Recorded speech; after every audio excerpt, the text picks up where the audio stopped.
কিছু মনে করবেন না, সব দেবতারা কিন্তু ভোগী। হ্যাঁ, প্রত্যেক দেবতার ফেবার ফল চাই, ফেবার ফুল চাই, নালে তুষ্ট নয়। দেখেছেন তো কালী ঠাকুর, আপনি যত ফুল দেন তার ফেবার ফুলটা তাকে দিতে হবে। কি কালীর ফেবার ফুল? জবা। কৃষ্ণের ফেবার ফুল সাদা। তো অনেক রকমের ফুল হয়, সবই কি ফেবার?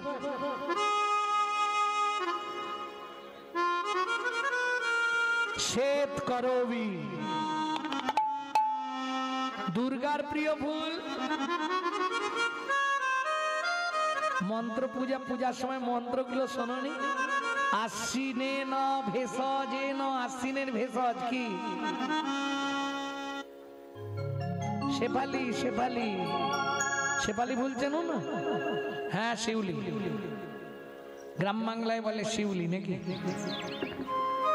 দুর্গার ফেভার ফুল। তা যাই হোক, প্রত্যেক দেবতাদের ফেভার ফুল আছে। ভোলানাথ বলল ভালোগুলো তোরা নিয়ে নে, যে ফুলটায় ভ্রমরই যায় না, মৌমাছিকে নিমন্ত্রণ করলেও আসে না, মাইকে চঙের মতো, ওইটা আমাকে। যে ফলটা কোনো দেবতা নেবে না, একটা কাঁটা আর একটা আঠা, ভোলানাথ বলে ওই দুটোই আমাকে দে। সমাজে যেগুলো কেউ নেবে না আমাকে দিয়ে দে। কত বড় ত্যাগ দেখুন ভক্তমন্ডলী, ভক্তিমতী মায়েরা।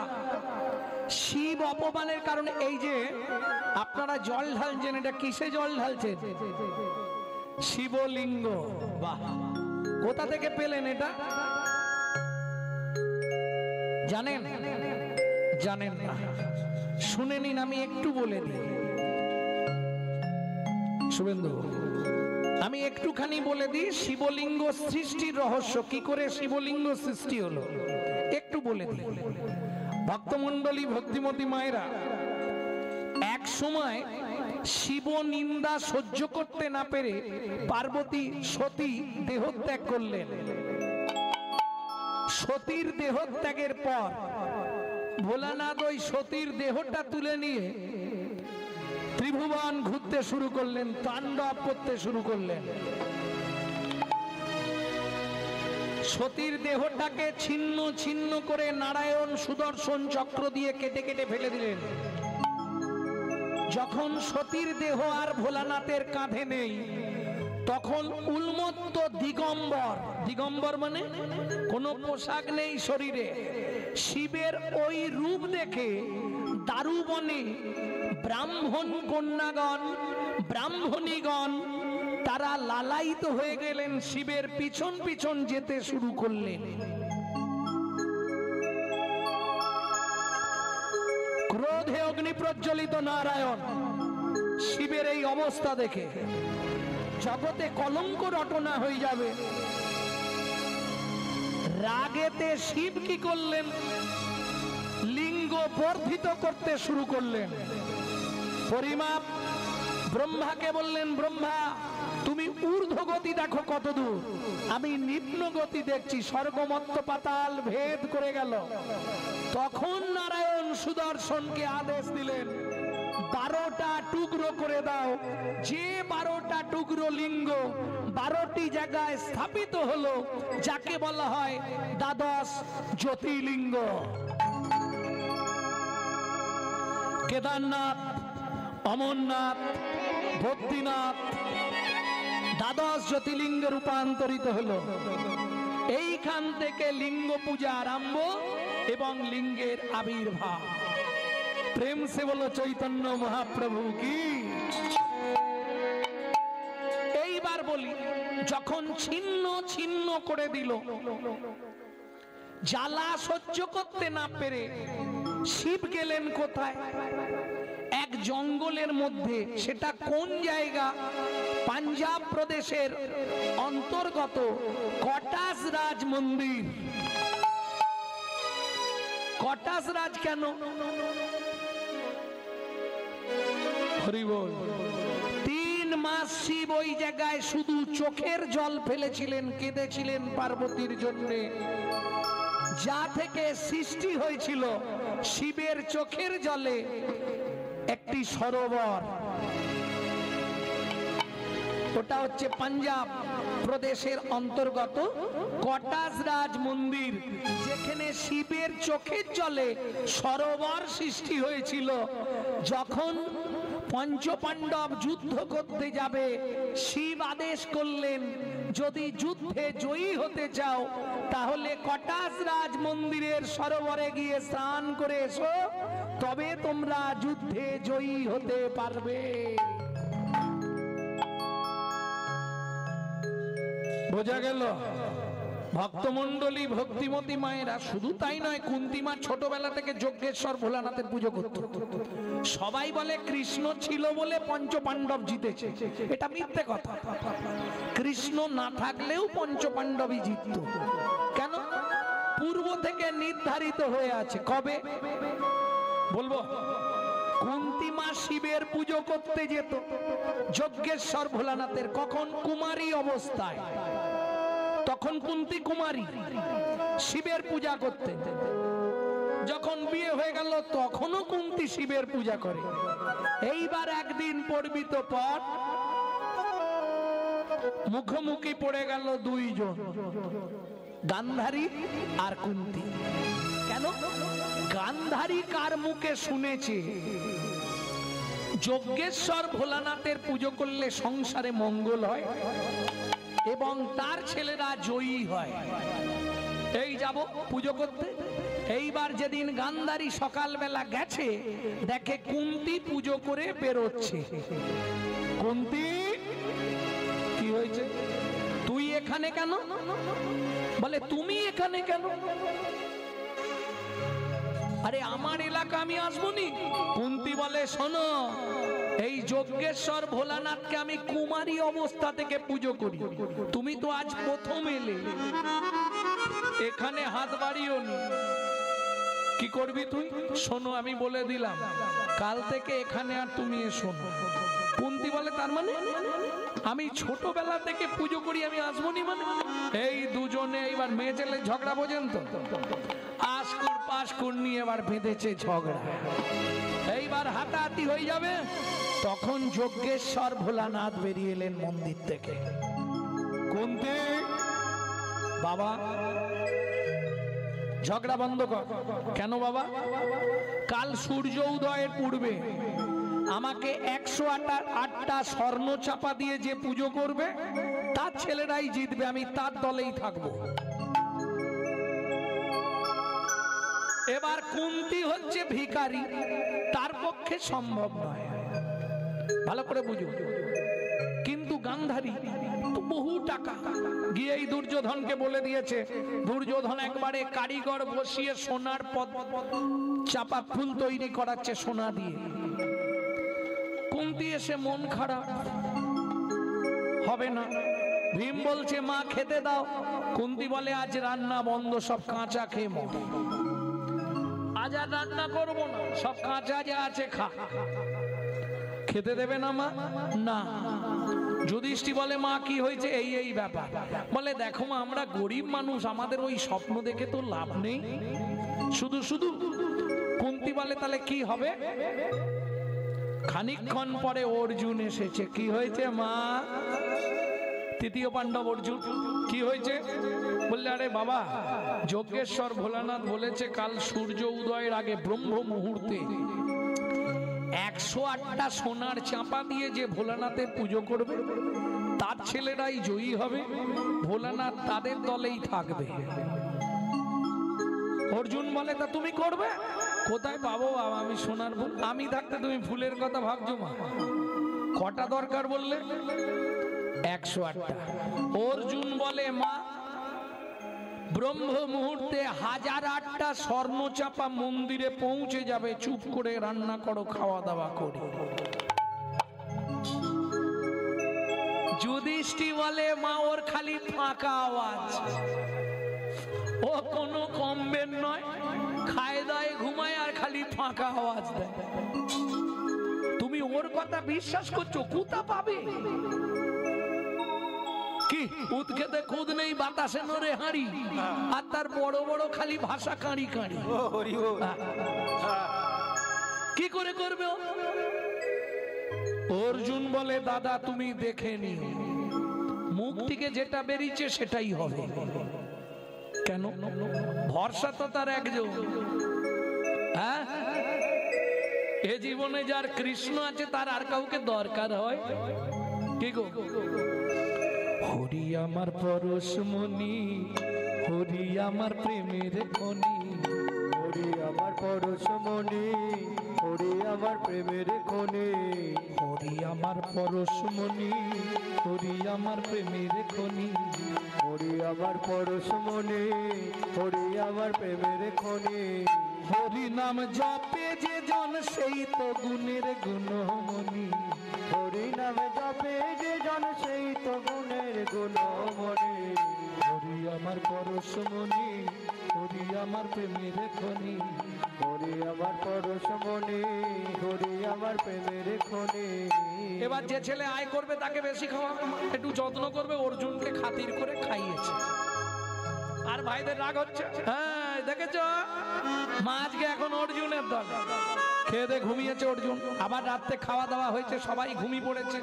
রাত্রি 10টা বাজে কুন্তি ডাকছে, অর্জুন কি ফুল কখন আনবি? ভোরবেলা পুজো করবে, এখন থেকে ফুল আনলে বাসি হয়ে যাবে। ভীম বলে পুজো নিয়েছে তোমার, সব বাসি হয়ে যাবে। তুমিও যেমন, তোমার অর্জুনও তেমন। কোথা পাবে ও? রাত্রি 12টা বাজে কুন্তি ডাকছে, অর্জুন কিরে কখন আনবি? মুশকিল, ঘুমটা নষ্ট করে দিচ্ছ বারবার মা। তুমি তো ভোরবেলা পুজো করবে, পেয়ে গেলেই হলো তো। এইবার যেখানে অর্জুন শুয়েছিল সেখানে বালিশগুলোকে চাদর দিয়ে ঢাকা দিয়ে অর্জুন উঠে 12টার পর চলে গেছে।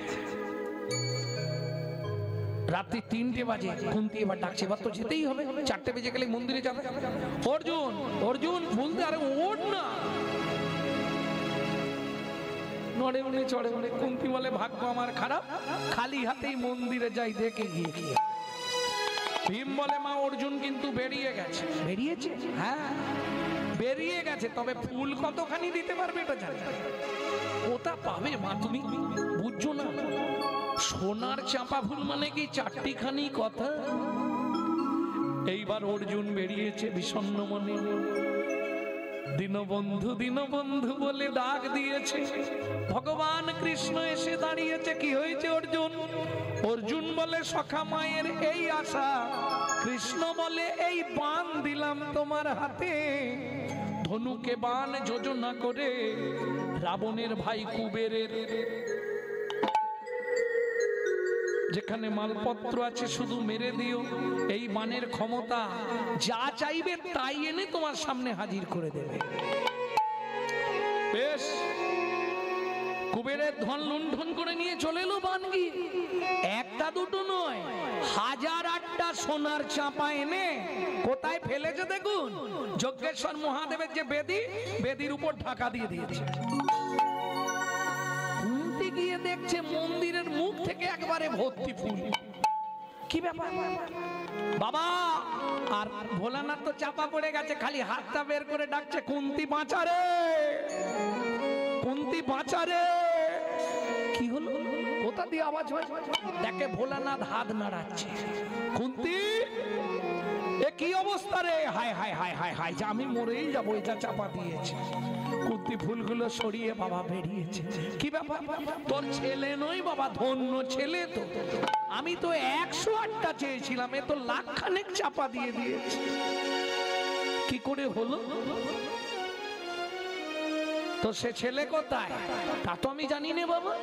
অর্জুন বসে আছে একবারে বাবার বেদির পিছনে চুপ করে, বসে বসে কি করছে জানো?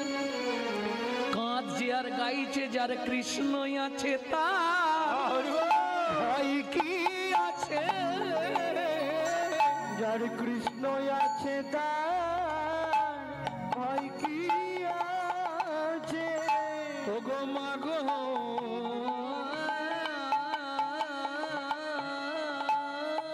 তুমি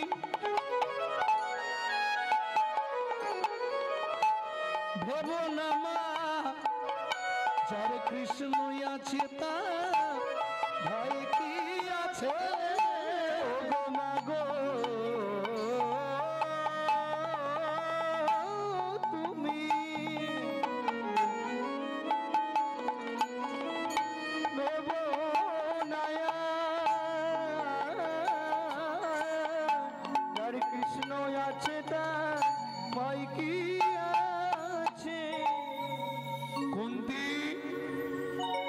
তোর এটা কোন ছেলে? বলে কেন বাবা, এ তৃতীয় পাণ্ডব অর্জুন।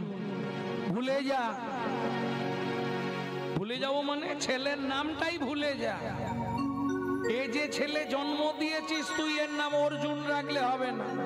তবে একটা বান মেরে কুবেরের ভান্ডার লুট করে এনে চাপা দিয়ে দিল। একই যে সে ছেলে, আজ থেকে আমি যজ্ঞেশ্বর ভোলানাথ কথা দিলাম, তোর এ ছেলের নাম রইল ধনঞ্জয়। একটা পয়েন্ট করো শুভেন্দু, অর্জুনের নাম ধনঞ্জয় হলো কি করে? ভক্তমণ্ডলী, ভক্তিমতী মায়েরা, তাহলে বুঝে নেওয়া গেল। চিন্তা করিস নে, নিশ্চিন্তে বাড়ি যা, তোর ছেলেরাই জিতবে। কথা যা দিয়েছি উল্টাবে না। মৃত্যুর দেবতা তো কৃষ্ণ নয়, মৃত্যুর দেবতা কে? শিব, তাই না? মন্ত্রে আছে না, ওম স্ত্রম্বকং যজামহে সুগন্ধি পুষ্টিবর্ধনম উর্বারুকমিব বন্ধনান মৃত্যুর্মক্ষো অমৃতৎ। মৃত্যুর্মুক্ষু অমৃত। মৃত্যুবৎ ফাঁড়া থেকে যদি রক্ষা পেতে হয়, একমাত্র এই মন্ত্রটাই জপ করতে হবে আপনাকে, ডেইলি 108 বার করে। মৃত্যুবৎ ফাঁড়া কেটে যাবে, যত বড় ফাঁড়া থাক। তাহলে মৃত্যুর দেবতা শিব। কৃষ্ণ ছিল বলে সবাই মরে গেল, পাণ্ডবরা জিতলো, এটা বলা ভুল। মৃত্যুর দেবতা তো শিব। শিব মৃত্যু দিয়েছে, তবে তারা মরেছে। প্রেম সে বলল চৈতন্য মহাপ্রভু কি।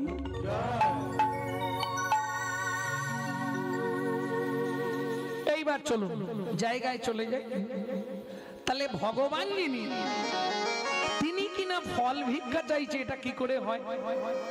কি সেই প্রতিশ্রুতি? শাস্ত্র বলছে, ভাগবতে রাধা বিনোদ গোস্বামীজি লিখছে, পূর্বের প্রতিশ্রুতি করিতে পূরণ, হাত পাতে ফল মাগে ও যদু নন্দন। পূর্বের প্রতিশ্রুতি, কিসের প্রতিশ্রুতি? কোন পূর্বের প্রতিশ্রুতি, কার কাছে? চলুন শুনে নি। চন্দ্রকান্ত নামে আগে ধার্মিক রাজন, চন্দ্রকান্ত নামে এক ধার্মিক রাজন, চন্দ্রবংশের রাজা প্রজার জীবন, চন্দ্রবংশের রাজা প্রজার জীবন। হেমকান্তা স্ত্রী তার অতি গুণবতী, হেমকান্তা স্ত্রী তার অতি গুণবতী, ত্রিভুবনে তাহার মতো নাই কোন সতী। ত্রিভুবনে নাই কোনো তার মতো সতী। ভগবান তো সবাইকে সব দেয়নি, সব দিলে তো ভগবান হয়ে যাবে। রাজার সব আছে, চন্দ্রকান্ত রাজা ঐশ্বর্য দিয়েছে, প্রাচুর্য দিয়েছে, দিকপাল, সবাই ভয় করে রাজাকে, সবাই ভালোবাসে, যশ প্রতিষ্ঠা সবই আছে, কিন্তু একটা সন্তান ভগবান দিল না, এইটাই দুঃখ। এত সম্পত্তি কে ভোগ করবে? স্ত্রীকে ডেকে বলছে, শুনছো কি? আমি মনে মনে ঠিক করেছি, আগামী মাঘী পূর্ণিমা তিথিতে ওই নর্মদা নদীর তীরে আমি দানব্রত যজ্ঞ করব। কি করবে? দানব্রত যজ্ঞ। তার মানে আমার এত সম্পত্তি কে নেবে, কে খাবে, কে ভোগ করবে? তার থেকে প্রজাদেরকে যদি দান করে দিই, ওরা আমাদের ছেলের মতো আমাদেরকে দেখবে, আমরা মরে গেলে খাদ্য শান্তিটাও করবে।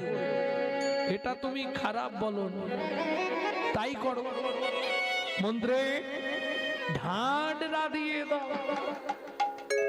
আগামী মাঘী পূর্ণিমা তিথিতে রাজা চন্দ্রকান্ত করবে দানব্রত যজ্ঞ।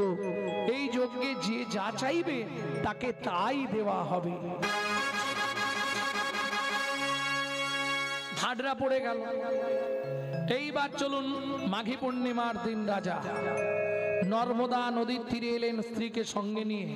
সাজানো হলো থারি থারি ঘর, যে যা চাইবে। মন্ত্রে সোনা এনেছো, সব এনেছো, মোহর, গাভী, অন্ন, বস্ত্র, জমির খরচা সব এনেছো, বেশ।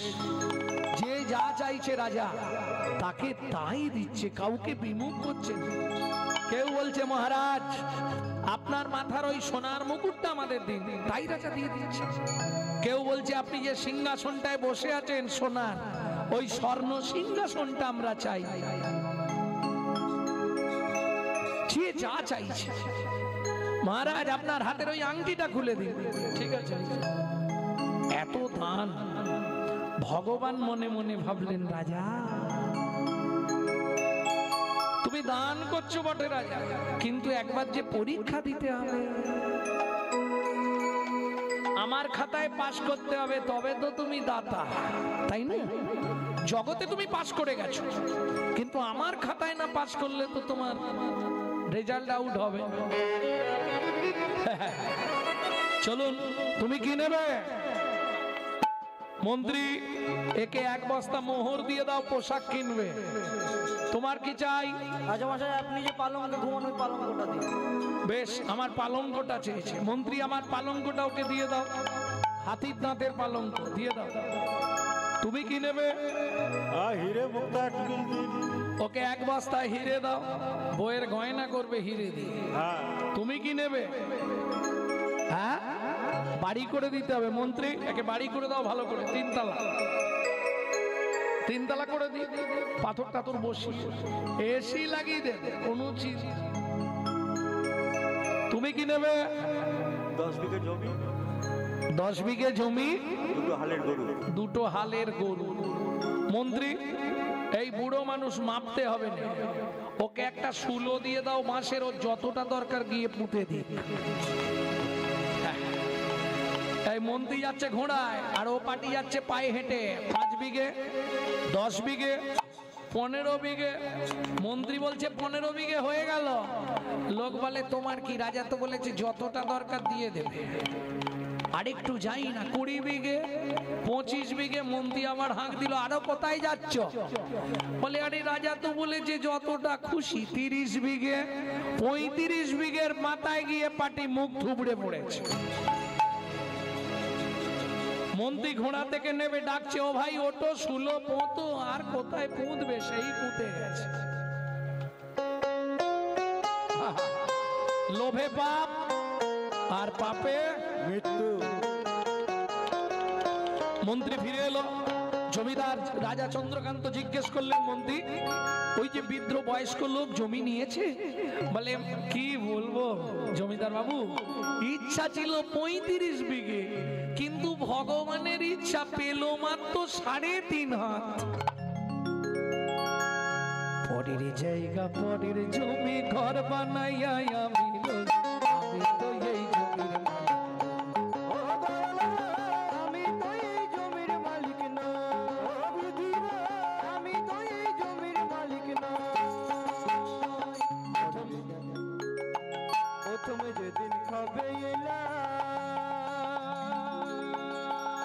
তুমি দিলে নতুন ঘর,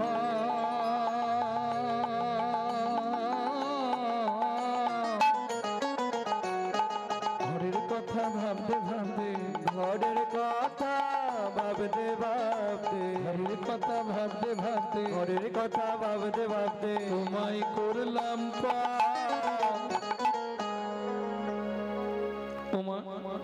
একজন ব্যক্তি বলতে পারবেন আপনার ঘরের দরজাটা কবে খুলেছিল?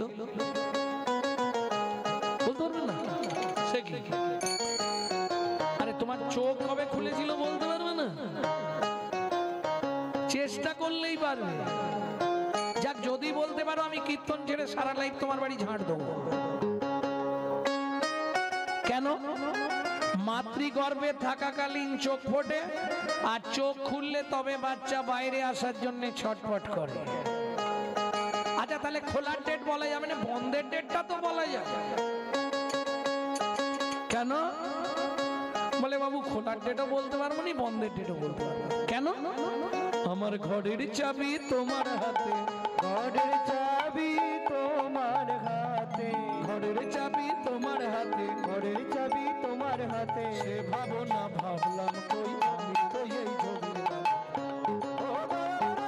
আমি তো এই জমির মালিক না, আমি তো তাই গৌরী হরি হরি হরি।